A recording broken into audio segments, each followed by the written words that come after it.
श्री शिवाय नमस्तभ्यम दोस्तों, राधे राधे। भगवान आप सबकी मनोकामना पूरी करे, इसी कामना के साथ आज का वीडियो हम शुरू करते हैं। सबसे पहले तो आप सभी को जन्माष्टमी की ढेर सारी शुभकामनाएं। दोस्तों, आज इस वीडियो में विस्तार से जानकारी देने वाले हैं कि मासिक धर्म यानी पीरियड में माताएं बहनें जन्माष्टमी की पूजा कैसे करेंगी, भोग प्रसादी कैसे बनाएंगी। साथ ही साथ अगर मासिक धर्म आ गया है मेरी किसी माताओं बहनों को, तो क्या वे जन्माष्टमी का व्रत रख सकती हैं या नहीं रख सकती हैं, इसकी संपूर्ण जानकारी आपको देने वाली हूं दोस्तों। तो वीडियो को पूरा ध्यान से अंत तक देखिएगा, सुनिएगा। वीडियो पसंद आ जाए तो वीडियो को छोटा सा एक लाइक कर दीजिएगा, साथ ही साथ अपने ही चैनल को जरूर से सब्सक्राइब कर दीजिएगा। देखिए, जन्माष्टमी के महापर्व में लड्डू गोपाल जी का विधिवत तरीके से रात के 12 बजे जन्म कराया जाता है। ये जो प्रक्रिया होती है जिसे हम नाल भेदन या नाल छेदन कहते हैं, कई लोग खीरे से भी जो है वो जन्माष्टमी में लड्डू गोपाल जी का जन्म कराते हैं। साथ ही साथ मान लीजिए मेरी किसी माताओं बहनों को मासिक धर्म आ गया है या उनका दूसरा तीसरा दिन है, अगर वे इस अवस्था में हैं तो अब उनको इस बात की चिंता हो गई होगी कि उनके लड्डू गोपाल की जो है वो पूजा कैसे होगी, भोग प्रसादी कैसे बनेगी, उनका जन्म वे कैसे कराएंगी। क्योंकि कई माताएं बहनें जो हैं लड्डू गोपाल जी को अपने घर में लल्ला के समान यानी अपने पुत्र के भांति उनकी सेवा अर्चना करती हैं। तो उन माताओं बहनों को तो बहुत ही ज़्यादा चिंता हो गई होगी, वे चिंतित हो गई होंगी कि ये सारी चीज़ें कैसे होंगी। देखिए, मासिक धर्म यानी जो पीरियड है वो प्राकृतिक है, प्रकृति की देन है। वंश वृद्धि के लिए हम महिलाओं को ये बहुत ही ज़्यादा आवश्यक है। और हिंदू शास्त्र के अनुसार मासिक धर्म में अगर कोई स्त्री होती है यानी वो राजस्वला अवस्था में होती है तो इस अवस्था में शारीरिक तौर पे महिलाएं पूजा पाठ नहीं करती हैं और ना ही पूजा पाठ से जुड़े हुए कोई कार्य करती हैं। अब बात ये आती है कि जन्माष्टमी के दिन अगर कोई माताएं बहनें इस अवस्था में है तो वो लड्डू गोपाल की पूजा अर्चना कैसे करेंगी, भोग प्रसादी कैसे बनाएंगी, लड्डू गोपाल जी का जन्म कैसे करेंगी, उनको स्नान आदि कैसे कराएंगी। तो देखिए, अगर आप संयुक्त परिवार में रहते हैं तो आपके घर के अन्य सदस्य से अपनी इस अवस्था के बारे में उनको बताइए। आपके घर के अन्य सदस्य पूरे विधिवत तरीके से जो है वो जन्माष्टमी के दिन लड्डू गोपाल जी की सेवा, उनका स्नान, उनकी पूजा विधि अच्छे से कर देंगे। अब आपको इस दौरान अपने ऊपर कोई बात नहीं लेनी है कि आप इस अवस्था में आ गई हैं, आप पूजा सेवा नहीं कर पा रही हैं। जन्माष्टमी का खास दिन है आपके लिए, क्योंकि कई माताएं बहनें ना लल्ला को यानी लड्डू गोपाल जी को अपना पुत्र मानती है और उनकी विधिवत तरीके से पूजा करती हैं, उनकी सेवा करती हैं। लेकिन इस अवस्था में अगर आप हैं तो आपको स्पर्श नहीं करना है, क्योंकि हैं तो वो भगवान ही, पालनहार ही हैं हमारे। इस अवस्था में आपको स्पर्श नहीं करना है। आप घर के अन्य सदस्यों से बोल दीजिए, वो विधिवत तरीके से पूजा अर्चना जो है वो जन्माष्टमी की कर देंगे।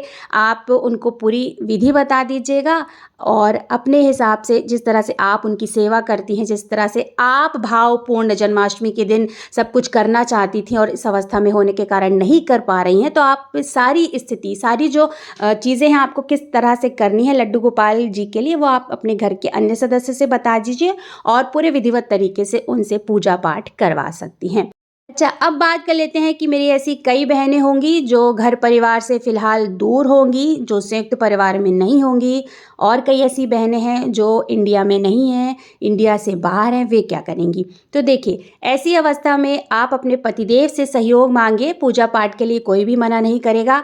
जिस तरह से आप पूजा पाठ करती हैं उनको सारी जानकारी अच्छे से दे दीजिए। वो पूजा पाठ जन्माष्टमी के दिन पूरे विधिवत तरीके से कर देंगे, आपका सहयोग उनको मिल जाएगा। साथ ही साथ अगर आपके बच्चे बड़े हैं, अच्छी तरह से पूजा पाठ कर सकते हैं, तो आप अपने बच्चों से भी जो है वो पूजा पाठ करवा सकती हैं।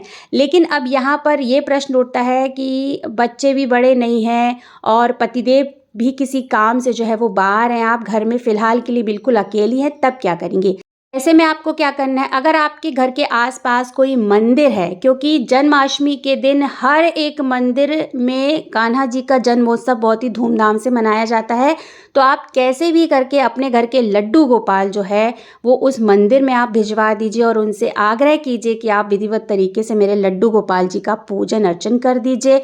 आप मंदिर के पुजारी से भी आग्रह कर सकते हैं। देखिए वैसे पंडित जी वगैरह जो है वो महिलाओं की इस अवस्था के बारे में अच्छे से अवगत होते हैं, तो वो आपके लड्डू गोपाल जी की अच्छी तरह से पूजा पाठ कर देंगे, क्योंकि आप इस अवस्था में हैं। तो आजकल हर इंसान जो है वो इस चीज़ों को समझता है और पूजा पाठ करने के लिए मना नहीं कर सकता है, तो आप ऐसा भी कर सकती हैं। अब बात कर लेते हैं कि भोग प्रसादी कैसे बनाएंगे। देखिए मैंने वैसे भी कहा है, अगर संयुक्त परिवार वाले हैं तो किसी भी प्रकार की दिक्कत परेशानी नहीं है।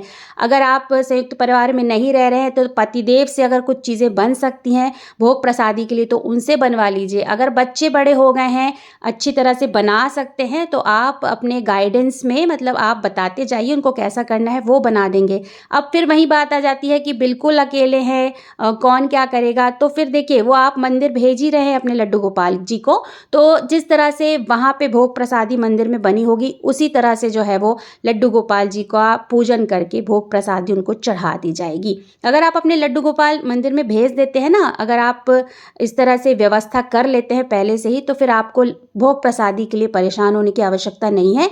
मंदिर में तो वैसे भी बहुत भोग प्रसादी बन जाती है और वही भोग प्रसादी जो है वो आपको लड्डू गोपाल जी को भी चढ़ा दी जाएगी। अगर आपके पति घर पे पूजा कर रहे हैं या बच्चे घर पर पूजा कर रहे हैं तो बहुत ही आसान तरीके से आटे की पंजीरी बन जाती है, खड़े धनिए की पंजीरी बनवा जाती है, तो आप वो भी बनवा सकते हैं। चन्नामृत बहुत आसान होता है, तो चन्नामृत भी बनवा सकते हैं। फल मंगा लीजिए मार्केट से, थोड़ी सी मिठाई मंगवा लीजिए। इस तरह से आप जो है वो अवस्था को ध्यान में रखते हुए कार्य कर सकते हैं। अच्छा, इस अवस्था में आप शारीरिक तौर पे भगवान को स्पर्श करके पूजा नहीं कर सकते हैं, लेकिन आपको मानसिक पूजा अवश्य करनी है। आपको व्रत अवश्य रखना है, व्रत को नहीं छोड़ना है। ये नहीं मानना है कि आप इस अवस्था में हैं यानी पीरियड की अवस्था में है तो आप पूजा नहीं कर सकते, तो व्रत रखने का क्या फल है। नहीं, जब स्त्री इस अवस्था में होती है और मानसिक पूजा करती है और व्रत भी करती है, तो इस अवस्था का किया हुआ मानसिक पूजा और व्रत जो है वो भगवान स्वीकार करते हैं, क्योंकि सब चीज़ें जो है वो हमारे भगवान से अवगत है। तो इस अवस्था में किया गया स्त्री का व्रत और मानसिक पूजा भगवान पूरी तरह से स्वीकार करते हैं। तो आप व्रत अवश्य रखिएगा, बस शारीरिक तौर पर आपको पूजा नहीं करनी है स्पर्श करते हुए और ना ही आपको भोग प्रसादी बनानी है। तो दोस्तों यहाँ पर मैंने आपको संपूर्ण जानकारी दे दी है। आशा करती हूँ आपको वीडियो पसंद आया होगा। वीडियो अगर पसंद आया दोस्तों तो वीडियो को छोटा सा एक लाइक कर दीजिएगा, साथ ही साथ अपने ही चैनल को जोर से सब्सक्राइब कर दीजिएगा। दोस्तों बहुत जल्द मिलते हैं एक नए वीडियो के साथ, एक नई जानकारी के साथ। तब तक के लिए श्री शिवाय नमस्तभ्यम। धन्यवाद दोस्तों।